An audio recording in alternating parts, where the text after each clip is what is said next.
আগামী ৮ থেকে ১০ বছর ক্রিকেটকে শাসন করবে ভারত, এমন দাবি ক্রিকেটের পোস্টার বয় বিরাট কোহলির। দলের প্রতি তরুণদের নিবেদন দেখে দলের ভবিষ্যৎ নিয়ে চিন্তিত নন ক্যারিয়ারের গোধূলি লগ্নে থাকা কোহলির। বললেন, চ্যাম্পিয়ন্স ট্রফি জয়ের মাধ্যমে ১২ বছরের অপেক্ষার অবসানের পাশাপাশি এই আসর উপহার দিয়েছে অনেক আবেগঘন ও আনন্দময় মুহূর্তের। সেই ২০১৩ সালে ধোনির হাত ধরে ক্রিকেটের মিনি বিশ্বকাপ খ্যাত চ্যাম্পিয়ন্স ট্রফির জয়ের স্বাদ পেয়েছিল ভারত। এরপর কেটে গেছে ১২টি বছর। এই অপেক্ষার অবসান ঘটেছে দুবাইয়ে শিরোপা উঁচিয়ে ধরার মাধ্যমে। ভারতীয় ক্রিকেট ইতিহাসে স্বর্ণালী এক অধ্যায় হয়ে থাকবে দুবাইয়ের এই রাত। দুবাইয়ে যেন একখণ্ড ভারত। আইসিসির বৈশ্বিক টুর্নামেন্টে একের পর এক সাফল্য ধরা দিচ্ছে ভারতের ঝুলিতে। ১৫ বছরে ৪টি শিরোপা জিতেছে ম্যান ইন ব্লুরা। এই জয়ে অভিজ্ঞদের পাশাপাশি তরুণদের অবদানও কম নয়। ব্যাট হাতে উজ্জ্বল ছিলেন গিল, রাহুল, হার্দিকরা।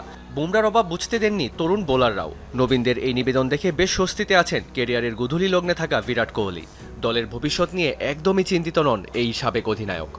যখন আপনি ছাড়তে চান, আপনি চেষ্টা করেন দলকে ভালো জায়গায় নিয়ে গিয়ে ছাড়তে। দলের ভবিষ্যৎ ভালো হাতে রয়েছে। আমাদের যা দল, তাতে আগামী ৮ থেকে ১০ বছর ক্রিকেট শাসন করার জন্য আমরা তৈরি।